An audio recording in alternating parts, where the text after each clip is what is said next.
वो तुम्हें प्यार नहीं करती थी, वो तुम्हें कंज्यूम कर रही थी और तुम्हें अंतर पता ही नहीं चला। रुको, ये वीडियो उसके लिए नहीं है जो अभी कंफर्टेबल रिलेशनशिप में है। ये उसके लिए है जो रात को सोचता है कि भाई कुछ तो गड़बड़ है, कुछ तो है जो मुझे दिख नहीं रहा, कुछ तो है जो वो छुपा रही है। कार्ल जुंग ने इसे एक नाम दिया था। उन्होंने कहा था कि हर इंसान के अंदर एक शैडो रहता है, एक ऐसा हिस्सा जो वो दुनिया को नहीं दिखाता। लेकिन कुछ लोग, कुछ खास तरह की औरतें, उन्होंने इस शैडो को मास्टर कर लिया है। उन्हें पता है कैसे तुम्हारी आंखों में देखकर झूठ बोलना है, उन्हें पता है कैसे तुम्हें अपना बनाना है और फिर धीरे धीरे तो तुम्हें तोड़ना है। आज मैं तुम्हें वो प्रोटोकॉल सिखाऊंगा जो जुंग ने डेवलप किया था, एक मेथड, एक सिस्टम जिससे तुम इन्हें पहचान सको बिफोर इट्स टू लेट। लेकिन एक बात क्लियर कर दूं, ये वीडियो औरतों के खिलाफ नहीं है, ये टॉक्सिक लोगों को पहचानने के बारे में है। और आज हम स्पेसिफिकली उस पैटर्न को समझेंगे जिसे जुंग ने शैडो क्वीन आर्केटाइप कहा। ये वो वुमन है जो बाहर से परफेक्ट लगती है, समझदार, केयरिंग, सपोर्टिव, लेकिन अंदर से वो एक इमोशनल वैम्पायर है। वो तुम्हारी एनर्जी लेती है, तुम्हारा कॉन्फिडेंस तोड़ती है और तुम्हें इतना कंफ्यूज्ड कर देती है कि तुम खुद पर डाउट करने लगते हो। अगर तुमने कभी किसी रिलेशनशिप में ये फील किया है कि मैं पागल हो रहा हूं, शायद गलती मेरी ही है, पता नहीं क्यों हमेशा मैं ही रॉन्ग होता हूं, तो शायद तुम एक शैडो क्वीन के साथ थे और तुम्हें पता भी नहीं चला। आज के बाद तुम्हें हमेशा पता चलेगा। सबसे पहले युंग को समझो। कार्ल युंग एक स्विस साइकोलॉजिस्ट थे, फ्रॉइड के स्टूडेंट, लेकिन फ्रॉइड से कहीं ज्यादा डीप। युंग ने कहा कि हर इंसान के अंदर दो पार्ट्स हैं। एक है पर्सोना, वो मास्क जो हम दुनिया को दिखाते हैं, अच्छे, समझदार, लाइकेबल, और दूसरा है शैडो, वो डार्क साइड जो हम खुद से भी छुपाते हैं। हमारी इनसिक्योरिटीज, हमारा एंगर, हमारी जेलसी, हमारी मैनिपुलेशन। ज्यादातर लोग अपने शैडो से डरते हैं, वो उसे दबाते हैं। लेकिन कुछ लोग, कुछ बहुत ही स्पेसिफिक तरह के लोग, वो अपने शैडो को एम्ब्रेस कर लेते हैं, वो उसे एक वेपन बना लेते हैं और यहीं से शैडो क्वीन का जन्म होता है। अब सवाल ये है, तुम इसे पहचानोगे कैसे? क्योंकि याद रखो, वो एक्सपर्ट है, उसने पूरी जिंदगी यही किया है, तुम तो बस एक और विक्टिम हो। लेकिन युंग ने कुछ पैटर्न्स आइडेंटिफाई किए थे, कुछ ऐसे साइंस जो हमेशा दिखते हैं अगर तुम जानते हो कहां देखना है। चलो शुरू करते हैं। पहला sign, the love bombing phase. जब तुम पहली बार उसे मिले, तुम्हें लगा कि तुमने लॉटरी जीत ली। वो इतनी इंटरेस्टेड थी, इतनी अटेंटिव, हर बात पर रिप्लाई, हर जोक पर हंसना, हर इनसिक्योरिटी को समझना। तुम्हें लगा भाई फाइनली कोई मिला जो मुझे समझता है। लेकिन रुको, यहां एक साइकोलॉजिकल ट्रिक चल रही थी, इसे कहते हैं मिररिंग। शैडो क्वीन ने तुम्हें स्टडी किया, उसने देखा तुम क्या चाहते हो, क्या सुनना चाहते हो, किस तरह का वैलिडेशन चाहते हो, और फिर उसने एग्जैक्टली वो बनकर दिखाया।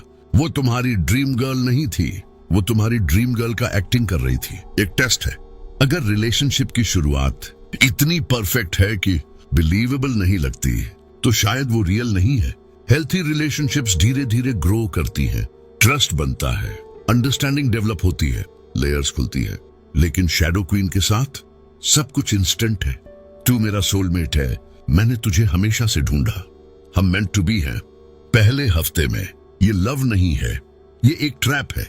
और अगर तुम सोच रहे हो कि भाई मेरे साथ तो एग्जैक्टली ऐसा ही हुआ था, तो ठहरो, क्योंकि अगला साइन और भी डिस्टर्बिंग है और शायद तुमने इसे भी एक्सपीरियंस किया है, बस तुम्हें पता नहीं था कि इसका नाम क्या है। दूसरा sign, the slow devaluation. Love bombing के बाद कुछ हफ्तों बाद या कुछ महीनों बाद एक सटल शिफ्ट आती है, इतनी सटल कि तुम नोटिस भी नहीं करते।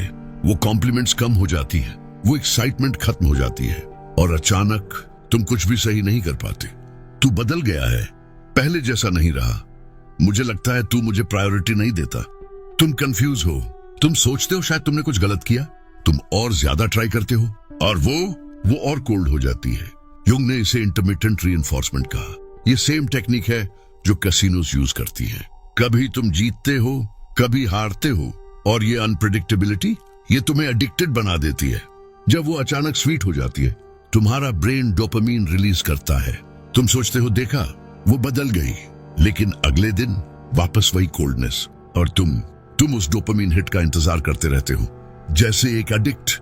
एक और साइन है इस फेज में, वो तुम्हारी पास्ट इनसिक्योरिटीज यूज करने लगती है। याद है जब तुमने उसे अपना सीक्रेट बताया था? अपना डर, अपनी वीकनेस, वो अब उसे तुम्हारे खिलाफ यूज करती है। इसीलिए तो तेरे पापा भी तुझसे नाराज रहते थे। तेरी एक्स भी इसीलिए गई होगी। तू हमेशा से ऐसा ही था। ये डिलिब्रेट है, ये कैलकुलेटेड है, ये तुम्हें ब्रेक करने के लिए है। और सबसे दुखद बात, तुम उसे डिफेंड करते हो, तुम अपने दोस्तों से छुपाते हो, तुम फैमिली को नहीं बताते, क्योंकि अब तक तुम्हारा सेल्फ एस्टीम इतना तोड़ दिया गया है कि तुम खुद को ही ब्लेम करते हो।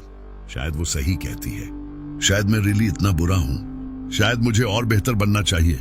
नहीं, तुम बुरे नहीं हो, तुम एक साइकोलॉजिकल वॉरफेयर में फंसे हो और तुम्हें पता भी नहीं। तीसरा साइन, ट्रायंगुलेशन। ये जुंग के सबसे इंपॉर्टेंट ऑब्जर्वेशंस में से एक है। शैडो क्वीन कभी डायरेक्टली अटैक नहीं करती, वो थर्ड पार्टी यूज करती है। एक फ्रेंड जो तुमसे ज्यादा सक्सेसफुल है, एक एक्स जो अभी भी उसे मैसेज करता है, एक कॉलीग जो उसकी बहुत केयर करता है। वो तुम्हें बताती है ये सब कैजुअली, जैसे कोई बड़ी बात नहीं है। अरे वो बस फ्रेंड है, तू इनसिक्योर हो रहा है, तेरे ट्रस्ट इश्यूज हैं। लेकिन एक्चुअली वो डिलिबरेटली तुम्हारे अंदर जेलसी और कंपटीशन क्रिएट कर रही है। वो चाहती है तुम इनसिक्योर फील करो, वो चाहती है तुम प्रूव करो कि तुम बेटर हो।